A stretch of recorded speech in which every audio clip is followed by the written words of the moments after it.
Halo semua, dalam video ni kita akan membincang soalan pasca bagi tahun 2021. Okey, so kita tengok soalan pertama. Kita tengok bahagian A ya.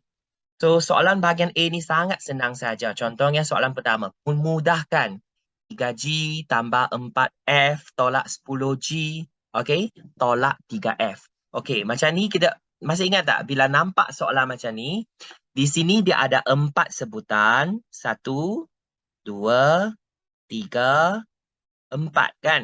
So, bila kita nak pemudahkan soalan ni, macam mana? Okay, kita kena buat grouping. Betul? Barulah kamu boleh settle. Sebab kalau tak, kamu akan susah nak nampak. So, first, dari from left to right, kita tengok yang first kali kita nampak yang 3G ini. Saya salin balik 3G. So, kamu buat scanning, tengok ada G lagi tak? Ada kan? So, negatif 10G. Tulis negatif 10G. Kita buat grouping dulu. G group dengan G. Okay? Ini dah habis. Okay? Lepas dah habis, tak ada G dah. So, kita tengok semula. Okay. Sekarang baki 4F. So, kita tulis tambah 4F. Yang mana satu lagi ada kaitan dengan F? Tolak 3F. Tolak 3F. Just salin macam tu.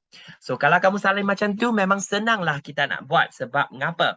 Kita dah buat grouping. Okay? G dengan G boleh settlekan. F dengan F boleh settlekan. Okay, so sekarang kita cari jawapan. Okay, 3G tolak 10G. Maksudnya 3 tolak dengan 10. Okay, sebab G boleh settlekan dengan G. So, 3 tolak 10. Memang hutang orang 7. Just tekan kalkulator je. 3 tolak 10 dapat negatif 7. Tapi jangan lupa ini adalah kaitan dengan G. So, kita tulis G. Macam tu lah. Okay, next. Okay, next macam mana? Tengok baik-baik. So, F boleh settlekan dengan F. Di sini ada 4. Sini adalah tolak 3. Just tekan kalkulator saja. 4 tolak 3. Dapat 1. Betul? So, dapat 1 maksudnya tambah 1 lah. 1 apa? 1 F. So, just tulis F sahaja. Ada jawapan tak? Ada. So, jawapan dia adalah A. Okay. Semua betul kan? Okay, seterusnya kita tengok soalan kedua. Ringkaskan. Nah, ini soalan pembahagian lah. Sebelah atas bahagi sebelah bawah. Okay, senang saja kalau nak buat soalan macam tu. Okay, tengok. 6 dengan 4, kalau kamu tekan kalkulator, akan dapat 3/2 lah. Atau kamu boleh, okay, kita ringkaskan nombor dengan nombor dulu. 6 dengan 4, 6 boleh bahagi 2. Betul? Okay. 3 juga boleh bagi 2. Kedua-dua boleh bagi 2. So, 6 bagi 2 kita dapat 3. 4 bagi 2 kita dapat 2. So, 3/2. Kalau tak, kamu just tekan kalkulator saja. 6 per 4. So, automatik kamu punya kalkulator akan keluar 3/2. So, just tulis saja. 3 di atas, 2 di bawah. Okay, next sekarang. Kita tengok one by one. X dengan X pula. Okey, di sebelah atas ada X1. Okey, kuasa 1.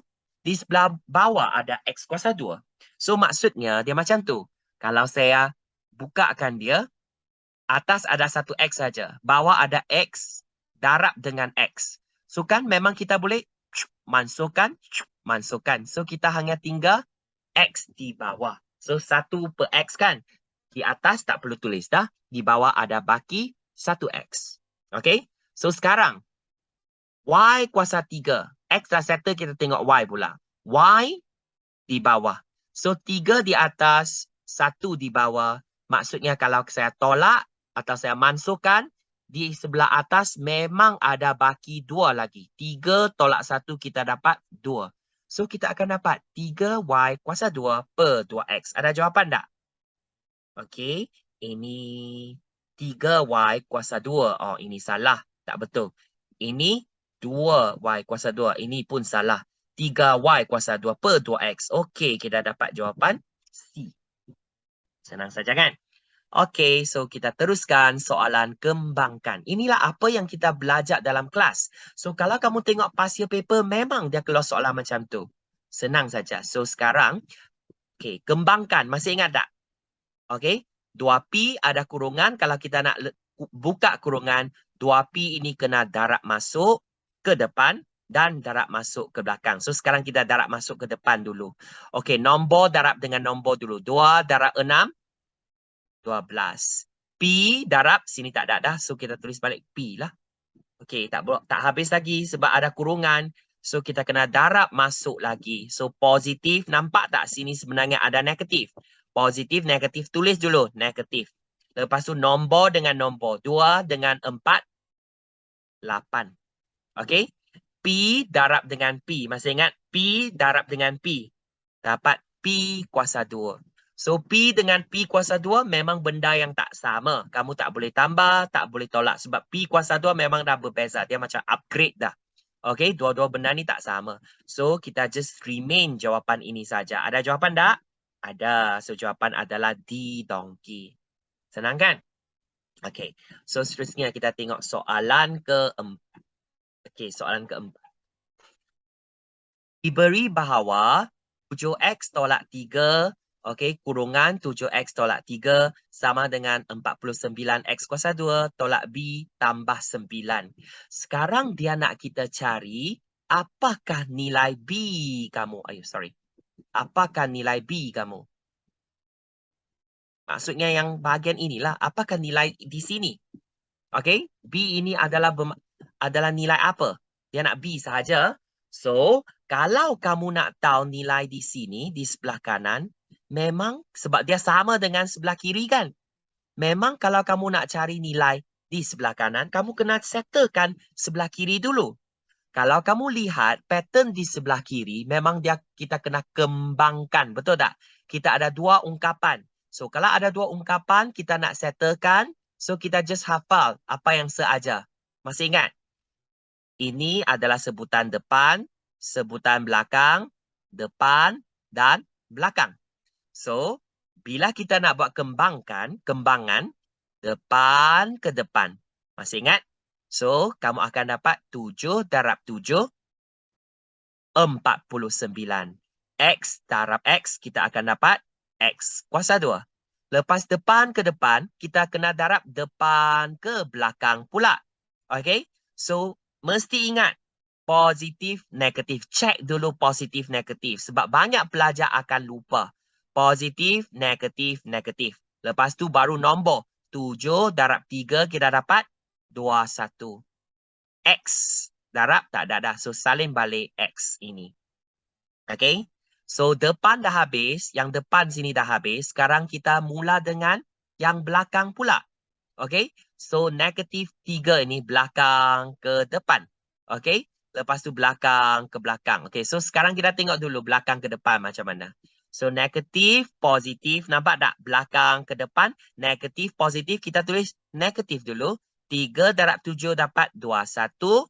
Okay? X. Okay? Seterusnya. Belakang ke belakang. Negatif, negatif, tulis dulu positif. Sebab kebanyakan pelajar, dia akan darab nombor saja. Lepas tu dia dah lupa dah sepatutnya positif ada negatif. So, sini negatif, negatif, positif. 3 darab 3 kita dapat 9. Okay? Yang sebelah kanan, sekarang kamu tak boleh settle lagi. So, kamu just salin balik. Nampak tak? So, just salin balik saja. So, tolak B tambah dengan 9. Okey, sekarang kita cek semula. Di sini ada X, ada X. So, maksudnya kita masih boleh settlekan bahagian ini. Betul? Bahagian sini. Hutang orang RM21, hutang lagi 21. So, maksudnya jawapan kita dapat apa? Yang boleh settle, kita settlekan. Tak boleh, kita just salin balik. 49X kuasa 2. Di sebelah kiri kita ada ini. Lepas tu yang tengah-tengah, hutang 21, hutang 21 lagi. Maksudnya akhirnya hutang 42. Just tekan kalkulator saja. Negatif 21 tolak 21. Kamu akan dapat negatif 42. Apa? X. Okay? Lepas tu tambah dengan 9. So, jawapan dia mesti sama dengan 49 X kuasa 2 tolak dengan B tambah dengan 9. Okay? So, kalau kamu lihat di sini, kalau kamu lihat di sini, memang kita boleh bandingkan sebab di tengah-tengah ni sama dengan. Maksudnya kita kena bandingkan jawapan di sebelah kiri. Kalau kamu dah settle jawapan di sebelah kiri, jawapan dia mesti sama dengan sebelah kanan. Betul tak? So, apakah nilai B kamu ni? Kalau kamu lihat mengikut apa yang kita dapat di sini, okey? Kalau kamu lihatlah. Okey, kita check one by one. Okey, 49x kuasa 2. Sini juga 49x kuasa 2. Belakang ada tambah 9. Memang kamu dapat juga 9. So, nah, negatif sini pun negatif. So, apakah nilai B kamu? So, B kamu ini mesti wujud di belakang negatif. So, jawapan ini adalah B. Maksudnya B kamu adalah sama dengan 42x. Ada jawapan tak? Ada. Itu sahaja C kita. Senang kan? Okey. So, seterusnya kita tengok soalan kelima. Pemudahkan. Jangan takut walaupun soalan tu panjang-panjang. Tapi sebenarnya kita biasa buat.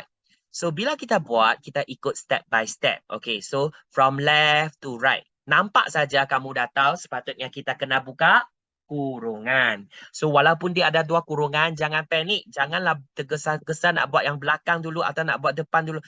So, sometimes kamu tak tahu nak buat yang mana satu tu masalah. So, kita ingat selalu kita from left to right. Nampak apa? Kita settlekan apa dulu.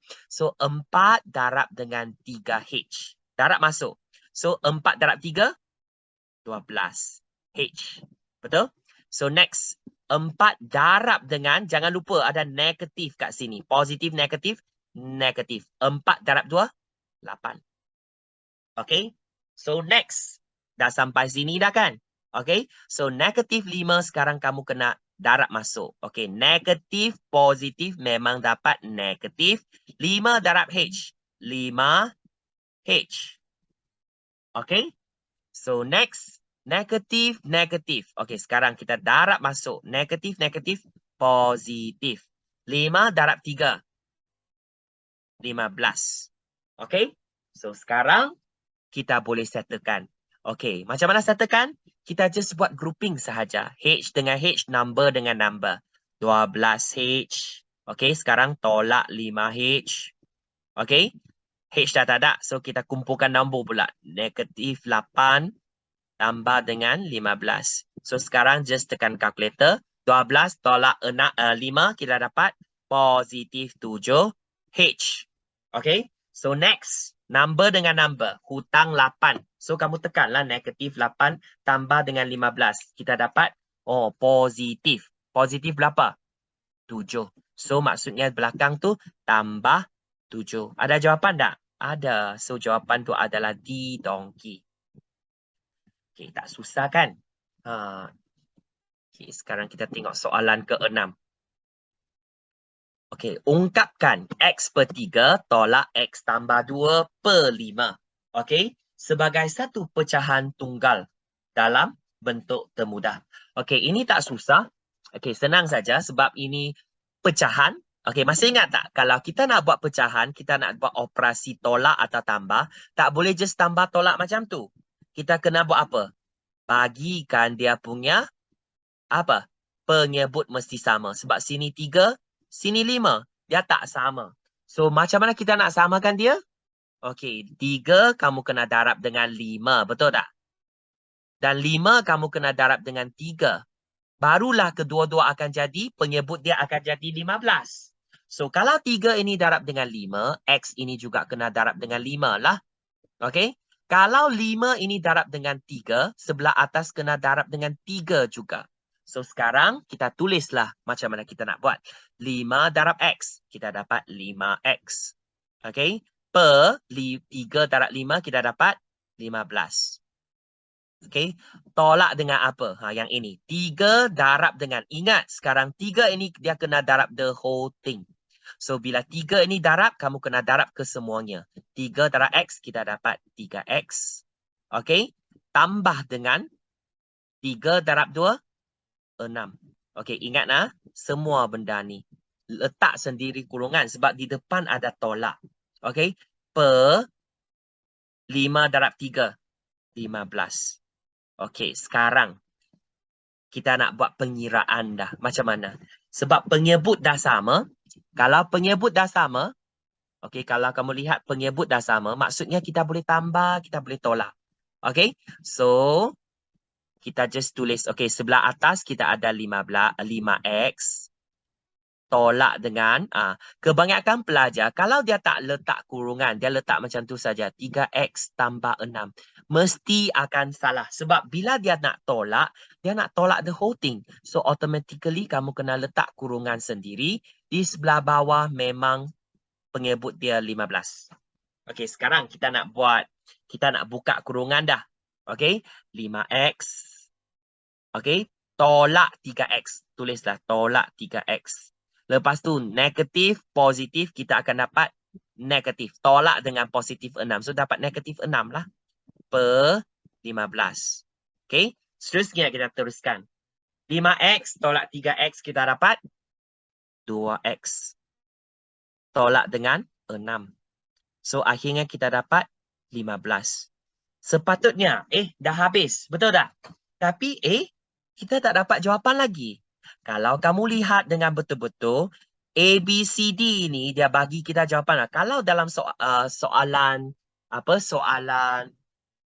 bahagian B, jawapan ini dah betul sebenarnya. Tapi untuk soalan di bahagian A, dia boleh bagi saja. Dia nak permudahkan lagi. Maksudnya 2x tambah tolak 6 ini kita boleh apa? Faktorkan. Okey, cari faktor sepunya dia.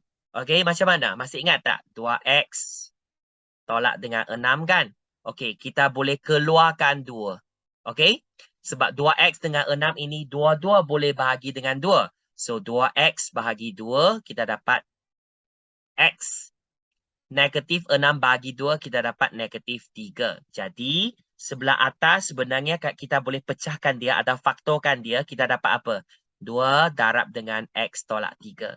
2 darab dengan x tolak 3 per 15. So ada jawapan tak?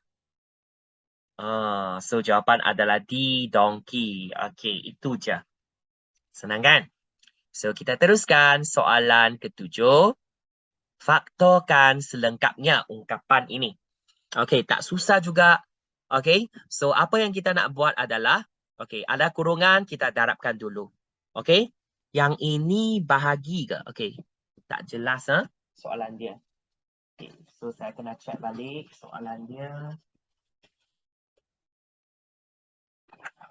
So, yang ni tambah kalau tak silap saya. Dia tambah. So, kalau tambah, okay, saya tulis balik sebab masa photostat tu tak jelas. Okay, kita buat macam mana? Okay, sekarang ada kurungan. Kita buka kurungan dulu. From left to right. So, bila kita buat macam mana? Yang tak ada kaitan, salin balik 4K. Lepas tu tambah je lah. 2 darab K. So, kita dapat 2K. 2 darab negatif 2. Sorry, K. 2 darab negatif 2. Positif, negatif lah. 2 darab 2 dapat 4. So, sekarang kita boleh settlekan. 4K tambah 2K dapat 6K. Tolak dengan 4. Habis jawapan A. Senang saja. Okey? Soalan ni sangat cepat dah dapat jawapan. Okey? Okey. Tapi kebanyakan pelajar akan just letak A. Macam tu. Tak salah sebenarnya. Memang dapat jawapan 6K tolak 4. Tapi akhirnya salah. Sebab mengapa? Soalan dia cakap faktorkan dengan selengkapnya. Jadi, ini A. Kita sebenarnya boleh terus faktorkan lagi. Okay? So, 6K tolak dengan 4. Kedua-dua boleh bahagi dengan 2 lagi. So, 6 bahagi 2 kita dapat 3K. Tolak 4 bahagi 2 kita dapat 2. Ada jawapan tak? So, akhirnya kita dapat, jawapan sepatutnya 2 di sebelah bawah, di luar, kurungan 3K, tolak 2. Inilah maksudnya faktor selengkapnya. Kebanyakan pelajar dia dapat jawapan ni. Dah betul. Dia bulatkan jawapan A. Sebenarnya, tak lengkap lagi. Memanglah jawapan kamu sama dengan 6K tolak 4. Tapi soalan dia kena tengok baik-baik. Dia nak faktorkan selengkapnya. Kalau kamu nak faktorkan selengkapnya, maksudnya kamu boleh faktorkan lagi. Kita akan dapat jawapan sebenarnya adalah C. Okey? Inilah faktor. Cara faktor kita.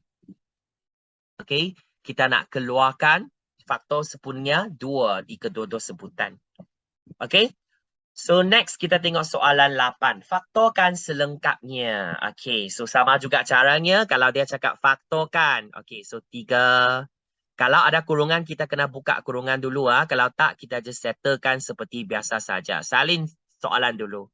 Lepas tu letak satu L. Okey, kita tengok nombor dulu. 3 dengan 12. Kedua-dua nombor ini boleh bahagi dengan nombor apa? Boleh bahagi dengan 3. Betul tak? So, 3 bagi 3 kita dapat 1. So, kita tinggal P kuasa 3. Okey? Tolak, kita salin balik. 12 bahagi 3, kita dapat 4P. So, sekarang kalau kamu lihat di sini, memanglah tak ada nombor yang boleh keluarkan dah. Tak ada faktor sepunya untuk nombor kita dah. Next, kita cek P pula. Di depan ada 3P, P kuasa 3, di belakang ada P. So, faktor sepunya mereka, kita hanya boleh keluarkan satu P sahaja. Okay, so P kuasa 3 bahagi P, kita akan dapat, P kuasa 2. Sebab 3P ni kita keluarkan satu, masih tinggal 2. So, next, 4P, P ni kita dah keluarkan. So, kita tinggal P, sahaja. So, maka jawapan kita dapat apa? 3 darab P. So, kita dapat 3P. Lepas tu, di bawah, P kuasa 2 tolak 4. Okey, kebanyakan pelajar akan dapat ini. So, kalau kamu masih ingat konsep P kuasa 2, dia ada tolak 4 ini. Sebenarnya, P kuasa 2 adalah perfect square. Okey? 4 ini juga adalah perfect square dan tengah tu adalah tolak. Okey? So kita tahu 4 ini adalah perfect square untuk apa? 2 kuasa 2 sebenarnya. Okey? Sepatutnya kamu boleh tulis macam itulah. 3P, okey? Kurungan P ini kuasa 2. Kita boleh letak macam tu. Tolak dengan 2 kuasa 2. Kalau kamu lihat macam tu, ada dua-dua tu di depan dengan belakang juga perfect square. Tengah-tengah tu tolak. Maka jawapan kita sebenarnya sama dengan 3P. Okey, kurungan apa? Yang ini kita boleh bahagikan P tambah 2, P tolak 2. Okey, kalau kamu masih ingatlah, contohnya A kuasa 2 tolak B kuasa 2. Jawapan dia mesti sama dengan A tambah B. Sebab dia tolak, dua-dua pun ada square. So, kita akan dapat A tambah B, A tolak B. Sama juga di sini. Sebab 4 adalah perfect square. Kita tahu 2 square adalah 4. Okay, P square adalah P square. So, nampak dua-dua juga perfect square. So, jawapan kita boleh dapat P tambah 2, P tolak 2. So, ada jawapan tak? Ada. Okay, 3P, P tolak 2, P tambah 2. Jawapan adalah D, donkey. Okay. So, seterusnya kita tengok soalan ke-9. Okay, soalan ke-9 macam mana? Ungkapkan. Okay, ungkapkan. Ungkapkan apa? Yang ni. PMN tambah PY per yang ini bahagi dengan negatif 5P per Q tambah N. Okay. Kita nak permudahkan atau kita nak ungkapkan. Okay, so senang saja. Okay, kita tengok one by one. Okay, so kita tengok. Buat dulu. Kita ungkap faktorkan yang sebelah atas dulu. Okey, kalau kamu lihat di sini, PMN tambah PY. Faktor sepunya dia adalah P, betul tak? So, sebenarnya kita boleh keluarkan P. Okey, keluarkan P. Di dalam kurungan masih tinggal MN tambah dengan P. Y. Tengok sebelah atas dulu. So, tinggal Y. Okey, untuk pelajar yang tak boleh tengok macam ni, kamu buat seperti biasa, PMN tambah dengan PY. Kita nak keluarkan P. Kalau keluarkan P, tinggal MN tambah dengan Y. So, jawapan kita P kurungan MN tambah Y. Okey, di sebelah atas. Per, okey, yang ni kena berhati-hati dah. N kuasa 2 tolak Q kuasa 2. Di depan dengan belakang juga perfect square. Di tengah-tengah tu ada tolak. So, kita tahu pattern dia. N tambah Q, N tolak Q. So, kita boleh dapat N tambah Q, N tolak Q. Okay. So, lepas tu, bahagi. Kalau bahagi masih ingat tak? Saya selalu cakap kalau dalam soalan tu, pecahan, melibatkan pecahan. Kalau bahagi, kita kena darab. Darab lepas tu, tukarkan sebelah bawah ke atas, sebelah atas ke bawah. So sebelah atas ada Q tambah dengan N per negatif 5P. Sorry 5P betul. Okey, so sekarang kita boleh mansuhkan apa kalau kita nampak apa yang sama sebelah atas dengan bawah atau darab silang. Okey, kita boleh mansuhkan. Contohnya kat sini. Q tambah N. Di sini ada N tambah Q. Kedua-duanya sama saja. 2 tambah 3, 3 tambah 2 sama saja. So di sini Q tambah N. N tambah Q. Kedua-dua ada sama. So saya boleh darab silang, mansuhkan dia. So next. Di sini ada P. Sini ada P. Sebelah atas dengan bawah. Kita juga boleh darab silang. Mansuhkan P. Mansuhkan P. So, masih tinggal apa lagi? So, di sebelah atas masih tinggal MN tambah Y. Tulis balik. MN tambah Y. Okay? Sini tak ada dah. Okay? So, di sebelah atas memang kosong. Lepas tu, N tolak Q. Darab dengan negatif 5. So, kita akan dapat, negatif 5 darab dengan N tolak Q. So normally kalau dia ada negatif, kita kena darab masuk. So kamu akan dapat apa? Okay, M, N tambah Y. Kalau negatif 5 ini, okay, 5 kamu tak nak darab masuk lah. Kalau kamu tengok pattern soalan dia, jawapan dia, semua 5 ada di luar, betul tak? So kita memang tahulah, 5 ni tak perlu darab masuk. Kita darab masuk yang negatif ini saja. So 5 di luar. Okay, so negatif N. Negatif jadi positif Q. So sebenarnya negatif N tambah Q sebenarnya dia juga sama dengan apa? MN tambah Y per 5 darab dengan negatif N tambah Q sebenarnya boleh tulis dengan Q tolak N juga. Okay? So ada jawapan tak? Memang ada. So jawapan dia adalah A, apple. Okay? Senang saja kan? Okey, seterusnya kita tengok soalan ke-10. Okey, diberi bawah yang soalan ni mesti kena betul lah. Sebab kita banyak buat soalan macam tu dah. Soalan 10 macam ni. Dia nak cari nilai K. Sepatutnya tak boleh salah tau. Sebab dia nak cari nilai K. Benda yang tak ada kaitan tu tambah 6. Maksudnya kalau nak cari nilai K, sebelah kanan ada 18. Tambah 6, pindah jadi tolak 6. So just tekan kalkulator. 18 tolak 6 dapat 12. Jawapan D donkey. Cepat dah dapat jawapan. Okay?